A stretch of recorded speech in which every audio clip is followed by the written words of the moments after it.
What's up, guys? Brett Appley here from dailyfanmma.com, back with another UFC Quick Picks on the Mayo Media Network. We have UFC Vegas 63 this weekend.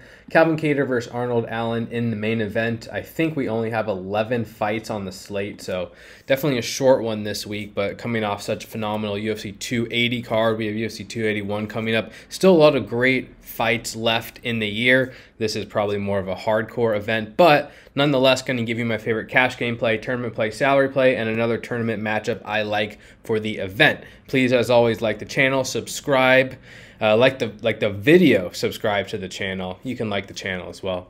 Comment, let me know who your favorite, let's just go contrarian play. Give me a contrarian play you like on this slate. I think the problem with this slate is just that with only 11 fights, we're going to see ownerships skewed across the board.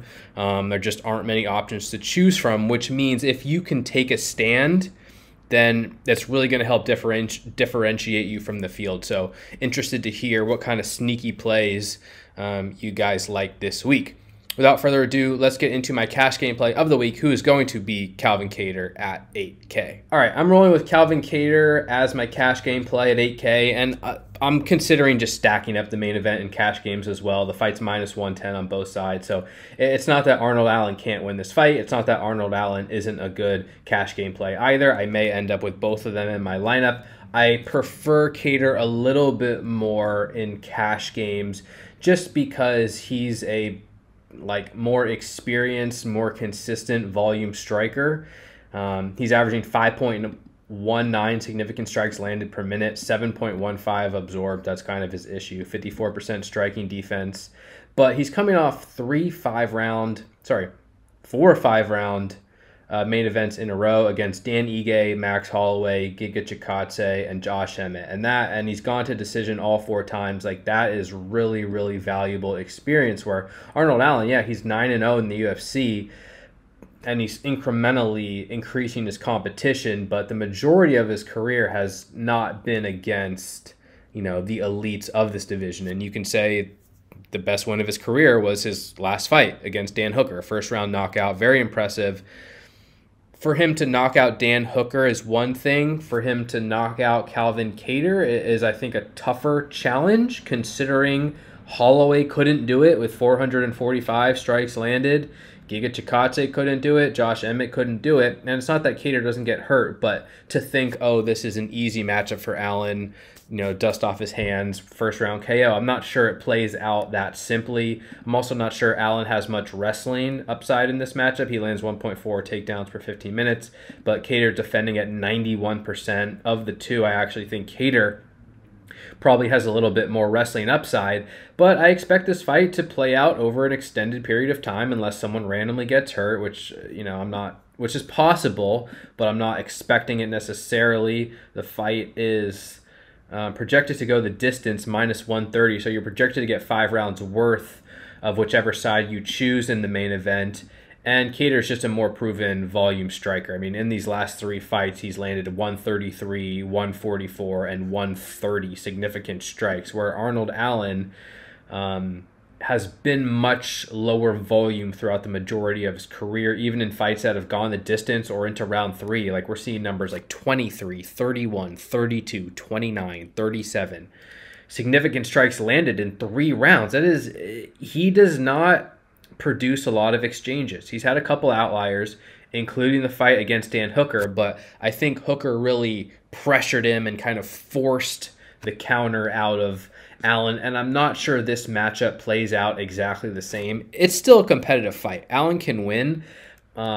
I would just expect it to more come by decision, and I'm not fully sold on that, where I trust Kattar more, being the more experienced fighter, especially in 5 rounds, with some wrestling upside, with more volume upside. I think he's a pretty safe option in cash games, especially for 8K. All right, moving on to tournaments. I'm going to roll with Chase Hooper at 9.2K. This is a total risk. I mean, all these fighters in this range are risks. This card is pretty weak from a talent and name perspective, and Chase Hooper at 9.2K should tell you a lot. But he's -300 to beat Steve Garcia, who I thought had a chance to win his last fight, but was knocked out in the first round by Mahashate. Prior to that, had a second round TKO on the ground against Charlie Ontiveros. But prior to that, the big concern here is his fight against Luis Pena, who's no longer in the UFC. Pena didn't even land an official takedown, but he had 14 minutes of control on Garcia in a 15-minute fight, and he took his back in every single round. And Chase Hooper, though he lacks physicality, power, technical wrestling, which is an issue, he's a very good submission grappler. He's a good scrambler, a good back taker, and I think that's his path to victory here. I mean, if the fight plays out in the feet, Garcia can definitely compete. Garcia can definitely hurt him. Garcia can probably even land takedowns of his own. I'm not convinced Hooper can even land takedowns. He averages 1.5, but he's not really a trustworthy wrestler. However, his game is grappling, and he's going to create a lot of wild exchanges. And based on the weaknesses we've seen in Garcia's game in the past, I think the upside opportunity presents itself here with Hooper, who's coming off a win that scored 143 points. And I mean, he also has a 112-point win. So if I'm going to take risks on this slate, which I have to, I at least want to do it in spots where if I'm right, or if I happen to be correct in that instance, I'm getting a high ceiling. And Hooper's the type where, yeah, he's a total risk. He might suck. He might lose. But if he wins, I think there's a good chance it comes with takedowns, control, reversals, ground and pound, a finish. He's plus 105 inside the distance. So 9.2K, I think, is a reasonable, expensive but reasonable price to pay. I like him for his grappling-based ceiling, and he's going to be my tournament play of the week. Moving on to my salary play of the week, I would like to talk about Andrei Arlovski at 7.3K. This feels like a total trap, but whatever. If I get trapped by it, that's fine. Arlovski's plus 210 to beat Marcos Rogerio de Lima, which I just don't think is accurate. Arlovski's coming off 4 consecutive victories, and he's just like the beacon of consistency in this heavyweight division. Just goes out there, strikes competitive with every single opponent, 3.18 landed per minute, 3.2 absorbed per minute, 57% defense. He's been knocked out a couple times. I mean, that's the deal with Arlovski. He's been knocked out like 12 times plus throughout his career. Once by Aspinall in 2021, once by Rosenstreich in 2019. So it definitely could happen. And Marcos Rogerio de Lima definitely could win by knockout. So if you want to play some Rogerio de Lima in tournaments, that's totally fine. But, I mean, does Rogerio de Lima have like even another path to victory besides early knockout here? Because any fight that's extended on the feet, he loses. Coming off a decision loss to Bogloy Ivanov, in which he gassed out after the first round. 3.57 strikes landed per minute, 2.44 absorbed is nice, but it mostly translates into first round finishes for De Lima. And he's also like a good grappler to some degree, averages 1.1 takedowns per 15 minutes. He loses by submission a lot, by forearm choke, arm triangle, Von Flue, like not by great submissions. And Arlovski defends at 76%. I'm just not sold that De Lima goes out there and wrestle dominates Arlovski for 15 minutes. So if this fight goes to decision, I kind of think Arlovski is going to be the more consistent striker, as he's proven to be throughout the vast majority of the last 5 to 10 years in this division. And yeah, if it's minus 110, I'm like, okay, whatever. I don't really want to touch this fight. Arlovski at plus 210 interests me, and he interests me a little bit on DraftKings at 7.3K. And the downside is he might be popular at this price because he's coming off 4 wins in a row, and he doesn't really have an elite fantasy ceiling, I would say. He's not likely to win inside the distance, not likely to land takedowns of his own. So if you want to target riskier options who may have more upside, like a Vandera or a Steve Garcia, whoever, that's totally fine. But if you need a place to save salary, I think Arlovski has considerable win equity here. I think he's relatively safe outside of a quick knockout loss, which I guess means no one's safe in theory. But I just like the price tag here. I think I like the price tag, and I think it's a decent matchup for him to fight his style, win competitive rounds, and outscore his price tag. So I'm definitely taking chances on the underdog here in Arlovsky at 7.3K. And finally, the tournament matchup of the week, I would like to talk about Phil Hawes versus Roman Dolidze. Hawes is the favorite at -165, Dolidze plus 145. On DraftKings, Hawes 8.4K, Dolidze 7.8K. And these are like two guys who I would like to fade long term for different reasons. I mean, Hawes is pretty solid, but he's got durability issues. He's been knocked out a few times, and it does seem like he will continue to get hurt and finished at the wrong time. So he's never a guy you want to fully trust. Also, maybe a little bit of, not 100% sold on his cardio. But he's fighting an opponent in Dolidze who just don't love his style, don't love his fight IQ. He'll dive for leg locks, really bad cardio.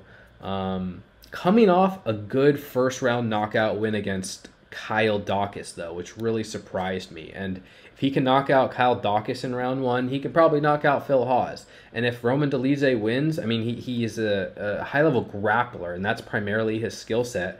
I don't think he's going to get that done against Hawes, who's probably a more physical and more technical wrestler. But he could hurt Hawes. And at 7.8K, Dolidze plus 340 inside the distance. He's a risk, but a fighter I think I'm willing to include in my portfolio for that early knockout upside, because we've seen Hawes hurt early in fights time and time again. However, I do like Hawes here at 8.4K, and I think he has a chance to win this fight inside distance as well. I just don't trust Dolidze's cardio, and he's looked very suspect even in fights against... Like, he got tired against Laureano Staropoli. He lost to Trevin Giles. There are red flags in his game that I think an opponent like Hawes could take advantage of, because Hawes probably can land takedowns. If Staropoli can take Dolidze down late in a fight as he's gassed, I think Hawes can. I also think Hawes could hurt him. I think Hawes has a striking-based path to victory as well. And he's extremely powerful. So I just would not be surprised if he's able to earn a TKO or straight knockout at some point throughout the fight.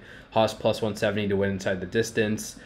Yeah, he might lose quickly, but if not, I think he's got a more consistent game, better cardio, just a better all-around fighter. And I won't be surprised if Dolidze breaks at some point. So I think the winner of this matchup ultimately has a fairly high floor and ceiling in the mid-range. Doesn't mean you have to play this fight 10 out of 10 lineups, but it's definitely one that I like. I prefer the Hawes side for the reasons explained, but definitely a matchup that I'm eyeing and will be moderately invested in this weekend. All right, guys, that's it. Thanks for the support. As always, you can follow me on Twitter, Brett Appley, _TPP, DailyFan, MMA.com for all your DraftKings breakdowns needs. Best of luck this week in your contests. Take care. Stay safe. We'll talk to you soon. Peace.